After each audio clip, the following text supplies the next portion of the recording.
और किसी के घर का खेल अच्छा चल रहा है तो उसको बिगाड़ने के लिए किसी को बहकाओ भी मत, इसमें बहुत पाप लगता है। कम से कम सुख शांति से रोटी धोती उनकी चल रही है, चलने दो। हम उनको हेल्प नहीं कर सकते, लेकिन उनके आपसी संबंध, रिश्ते, मधुरता को क्यों बिगाड़े, आनंद से रहने दो। कितने लोगों को बड़ा मजा आता है दूसरों का नुकसान करने में। और याद रखना, जो दूसरों का नुकसान करता है उसका नुकसान तो अपने आप हो जाता है। दूसरों को परेशान करने की कोशिश करता है वो खुद ही परेशान रहता है। दूसरों का जो बिस्तर छीनता है उसका विश्राम छीन जाता है। दूसरों की जो रोटी छीन लेता है उसकी भूख छीन जाती है। और दूसरों का जो धन छीन लेता है तो याद रखना उसको दुनिया में कहीं धन्यवाद नहीं मिलता है। इसलिए किसी को परेशान मत कीजिए, सबको सुख बांटो तो आपको भी सुख मिलता रहेगा। 4 वेद 6 शास्त्र में बात मिली है दोए, सुख दीन है सुख होत है, दुख दीन है दुख होए। गौर करना, शक्कर खिला शक्कर मिले, टक्कर खिला टक्कर मिले, नेकी का बदला नेक है, बदी का बदला बदी देख ले। आप जिन हाथों से शक्कर बांटते हो फिर उन हाथ की अंगुलियों को तुम चाटते हो तो अंगुलियों से मिठास लगती कि नहीं। लेकिन जिस हाथ की अंगुलियों से तुम मिर्चा पाउडर का बांटो और फिर उसको चाटो तो तुम्हें कड़वाहट लगेगी। तुमने बांटा है लेकिन बाद को चाटा है तो भी उसका टेस्ट आता है। इस दुनिया में अगर सुख बांटोगे तो सुख का टेस्ट आपको भी मिलेगा, दुख बांटोगे तो दुख का टेस्ट मिलेगा। आप सेंट दूसरों पर छिड़को तो तुम खुद ऐसे ही महकने लग जाओगे, और दूसरों के ऊपर तुम कीचड़ फेंको तो तुम्हारे हाथों में तो पहले ही लग जाएगा। इसलिए दूसरों को वही दीजिए जो तुम पाना चाहते हो। और याद रखना, इस प्रकृति का शाश्वत नियम है, जो दूसरों को देना चाहते वो प्रकृति तुमको स्टॉक के रूप में देती है। आप आज ही संकल्प लेकर देखो कि मैं दानी बनकर जीऊंगा, तो कुदरत की ऐसी व्यवस्था है कि आपको दान करने योग्य प्रकृति बना देगी। तुमको पता भी नहीं चलेगा कहाँ से पैसा आ गया, कहाँ से व्यवस्था बन गई है, और तुम सब कर सकोगे। गुजरात में एक भजन गाते हैं, कड़ी तुमड़ी का भजन है, गा दूं आपकी इजाज़त हो? गुजराती भाषा गा देता हूँ। हाँ, दूसरे की भाषा अच्छी लगती है अपने को। लौकी जो होती है 2 प्रकार की होती है, एक कड़वा लौकी, एक मीठी लौकी। और लौकी जब सूख जाती है और उसमें पानी रखने लायक बनाते हैं तो उसको तुमड़ी कहते हैं, तुमड़ी का कमंडल। तो जो लौकी थी कड़वा लौकी, उसकी कहानी है गुजराती भाषा में। गुजराती भाषा भी बहुत मज़ेदार भाषा है। गुजराती भाषा में जैसे रास्ता पूछेंगे तो कैसे पूछेंगे, ऐसे पूछेंगे, શાહપુર ઉસરી જવા માટે રસ્તો કોણ છે? તમારું નામ શું છે? તમે શું કરવાનું છે? वहाँ की ये भाषा है। मैं उस भाषा को भी जानता हूँ, पढ़ता हूँ, बोलता हूँ और समझता भी हूँ। तो गुजराती भाषा सुनाता हूँ आपको। तो कड़ुई तुमड़ी की कथा है। कड़ुई तुमड़ी मीठा होना चाहती थी। कड़ुई तुमड़ी रे, कड़ुई तुमड़ी रे, तू तो हरि भजन कर ले, तू तो हरि भजन कर ले। कड़ुई तुमड़ी रे, कड़ुई तुमड़ी रे, तू तो हरि भजन कर ले, तू तो हरि भजन कर ले। कड़ुई तुमड़ी रे, कड़ुई तुमड़ी रे, तू तो हरि भजन कर ले, तू तो गुरु भजन कर ले। कड़ुई तुमड़ी से किसी ने कहा कि तू भी तो कुछ भजन कर ले तो मीठी हो जाए, तेरी कड़वाहट खत्म हो जाए। तो कड़ुई तुमड़ी क्या करती है? ये बात को सुन करके कड़ुई तुमड़ी उठती है और काशी चली जाती है, प्रयाग जाती है, मथुरा जाती है, वृंदावन जाती है, अयोध्या जाती है। काशी गई थी, मथुरा गई थी, काशी गई थी, मथुरा गई थी। कड़ुई तुमड़ी कह रही है कि मैं अपने को मीठा करने के लिए काशी भी गई थी और मथुरा भी गई थी। तो पूछने वाले ने कहा तो मीठी हुई कि नहीं? तो फिर जवाब दे रही है, काशी गई थी मथुरा गई थी, काशी गई थी मथुरा गई थी, तो ये न मीठी थई कड़ुई तोमड़ी रे, तू तो हरि भजन कर ले, तू तो हरि भजन कर ले, तो ये न मीठी थई कड़ुई तोमड़ी रे, तू तो हरि भजन कर ले, तू तो हरि भजन कर ले। कड़ी तुमड़ी कहती है मैं काशी में गई और मथुरा में गई लेकिन मैं मीठी नहीं हुई, तब क्या करूं? बोले और देख लो ना, और भी तो है कहीं जगह। तो फिर वो कहती है कड़ी तुमड़ी, गंगा नाई जमुना नाई, गंगा नाई जमुना नाई, तो न पावन थई कड़ुई तोमड़ी रे, तू तो गुरु भजन कर ले, तू तो गुरु भजन कर ले। कड़ी तोमड़ी कहती है मैंने गंगा में भी स्नान किया, यमुना में स्नान किया, लेकिन मैं पवित्र नहीं हुई, मैं कड़ुई कड़ुई रही। तो फिर पूछने वाला कहता है कि और भी तो तीर्थ बचे, वहां चली जाना, सब ट्राई कर।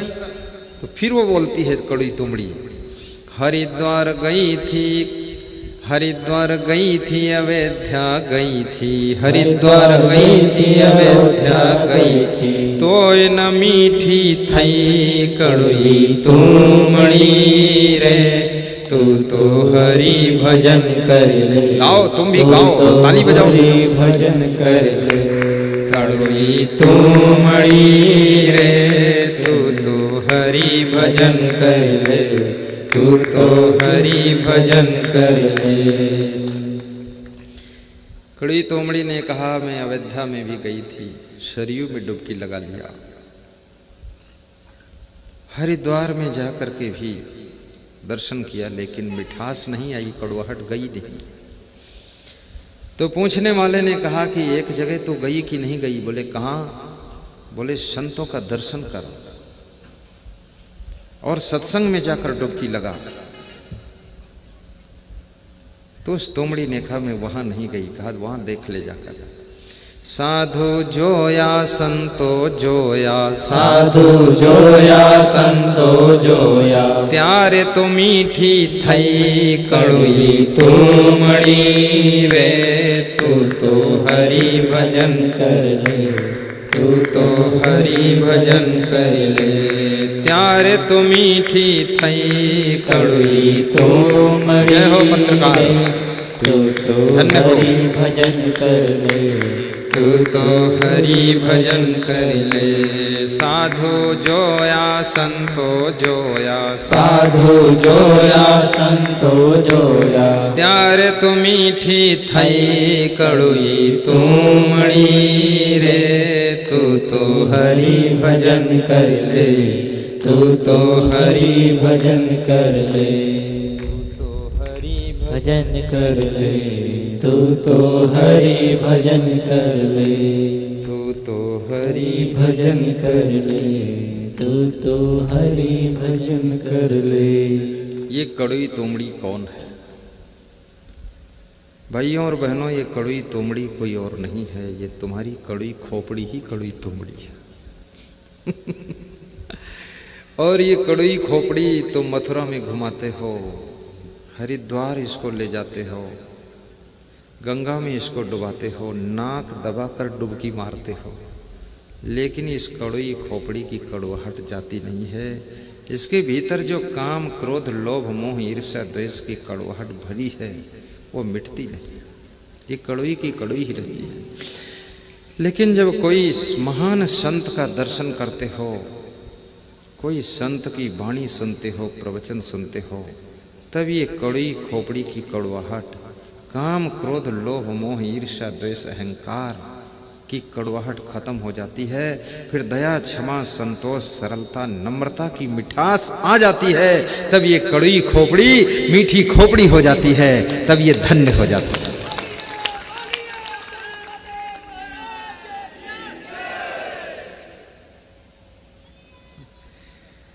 इस कड़वी खोपड़ी को कौन ठीक कर पाएगा। मध्य प्रदेश में एक सज्जन मिले तो कह रहे थे चारों धाम घूम कर आया हूं।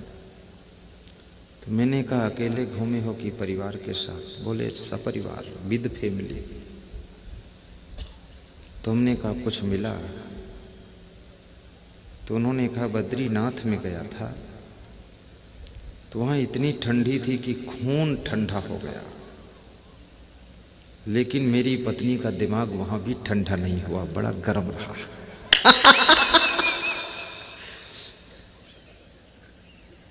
उसे कौन ठंडा करे? बद्रीनाथ की ठंडी में खून ठंडा हो गया पर दिमाग ठंडा नहीं हुआ। बोले मेरी पत्नी ने वहां भी क्रोध किया, गुस्सा किया, वहां भी नाराज हो गए। तुमने कहा फिर? बोले चारों धाम घूमे पर शांति नहीं मिली गुरुदेव।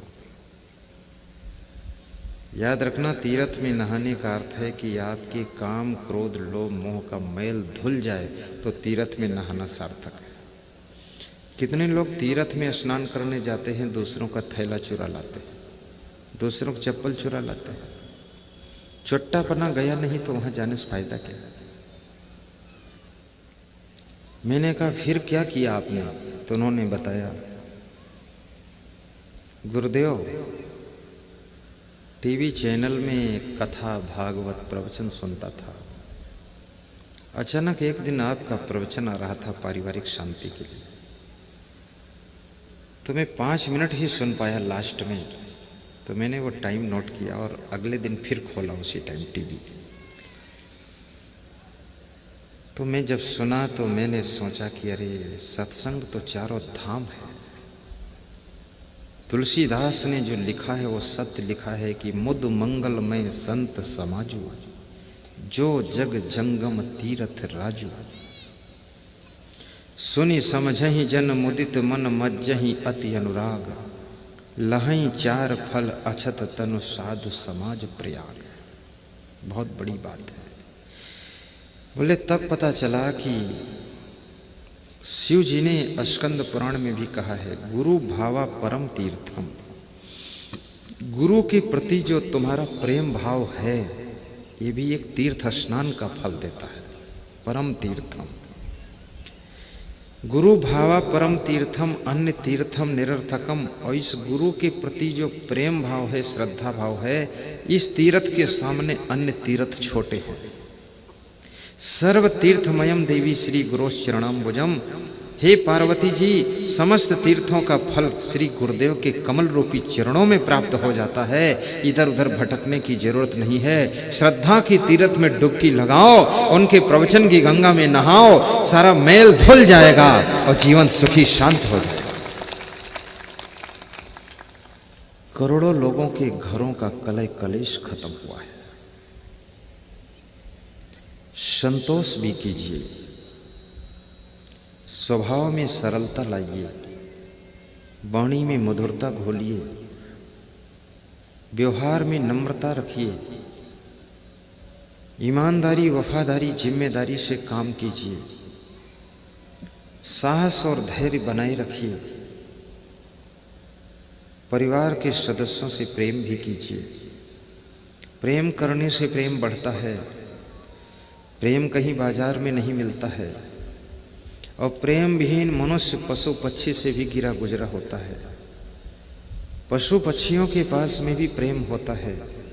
जो इंसान प्रेम न कर सके, प्रेम से रह न सके, प्रेम से जी न सके, प्रेम से भोजन न खा सके, प्रेम से बात न कर सके, अपने परिवार के सदस्यों से भी प्रेम न कर सके, उस इंसान से तो जानवर अच्छे हैं जो कम से कम अपने परिवार में प्रेम से रह लेते हैं। इसलिए प्रेम से जीना सीखो।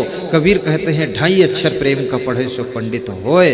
अगर प्रेम करना सीख गए तो तुमसे बड़ा कोई दूसरा पंडित नहीं।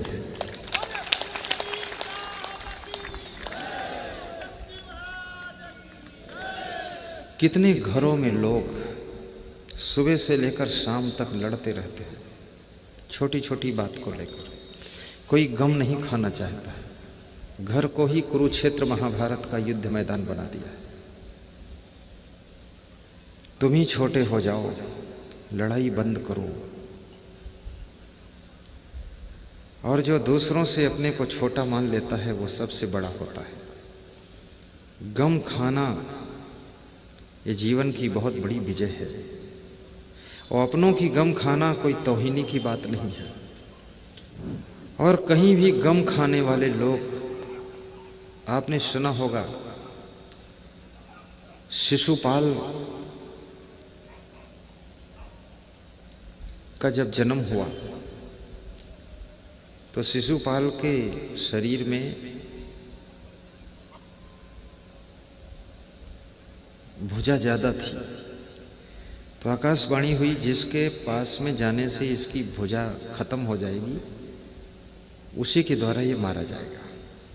और शिशुपाल कृष्ण भगवान की बुआ जी का लड़का था। तो कृष्ण भगवान ने जब एक बार शिशुपाल को बचपन में गोद लिया तो इनके जो फालतू भुजा थी वो गायब हो गई। तो बुआ जी ने समझ लिया कि इसी के हाथ से मेरा बेटा मरेगा। तो बुआ जी ने कृष्ण से कहा कि तुम मत मारना मेरे बेटे को, इतना तुम वरदान दे दो। कृष्ण ने कहा कि मैं इसकी 99 गलती माफ करूंगा, जब 100 बार गलती करेगा तब इसकी भुजा को साफ कर दूंगा, तब मारूंगा इसको। तो शिशुपाल 99 गलती किया भगवान कृष्ण के साथ, बड़ी फोहड़ गाली देता था, भगवान का अपमान करता था। अगर आपको भी कोई फोहड़ गाली दे तो समझ लेना तुम कृष्ण भगवान हो, वो शिशुपाल का अवतार हुआ है, नालायक है, सुन लेना। और 99 बार माफ कर देना। परिवार का सदस्य है, रिश्तेदार है, तुम्हारी बुआ जी का लड़का है, मूर्ख है, लेकिन 100 बार, जब 100 बार का नंबर आए तब फिर उसके ऊपर वार करना, तब उसको समझाना। लेकिन 99 बार भगवान ने भी माफ किया था, तो कम से कम 9 बार तुम भी माफ कर देना। लेकिन तुम तो एक बार भी माफ नहीं करते, पहली बार हम साफ कर देते। माफ भी करो, माफ करने वाला ही भगवान होता है, वही महान होता है। शिव जी का धनुष जनकपुर में राम के हाथों से टूट गया। परशुराम बहुत क्रोधित हुए, तो राम ने जवाब दिया, नाथ संबधन भंजन हारा, होई है कोई एक दास तुम्हारा। राम कहते हैं कोई आपके दास ने तोड़ा होगा, ज्यादा टेंशन मत लीजिए, आप महात्मा आदमी क्यों इतना उलझ रहे। परशुराम भी तार्किक थे, विद्वान थे, महात्मा थे। परशुराम ने कहा अगर मेरा दास है तो उसे सेवा करना चाहिए, धनुष तोड़ने की क्या जरूरत है। तो लक्ष्मण ने कहा कि विश्वामित्र को इशारा दिया कि मैं जाऊं इनको समझा दूं, क्योंकि राम बहुत सरल हैं, परशुराम थोड़ा कठिन है। परशुराम गर्म दिमाग के हैं, राम ठंडे दिमाग के हैं, मेल नहीं खाता, जोड़ा नहीं लगता। मैं भी गर्म मूड का हूँ, वो भी गर्म मूड, मैं जाऊंगा तो 1 मिनट में ठीक कर दूंगा। विश्वामित्र ने इशारा दिया कि राम तुम वापस आओ, दूसरा भेज रहा हूं बम विस्फोट, इससे भिड़ने दो। लक्ष्मण गया। राम का दिमाग ठंडा रहता है, लक्ष्मण का दिमाग गर्म ज्यादा रहता है। जोड़ा में, पति पत्नी के जोड़ा में भी एक ठंडा दूसरा गर्म रहेगा तो काम तो चल जाएगा, लेकिन दोनों अगर गर्म हो गए तो ज्वालामुखी भस्म हो जाएगा। और दोनों ठंडे रहें तो क्या आनंद है, फिर तो आइसक्रीम बन जाएगा। दोनों शांति शीतल।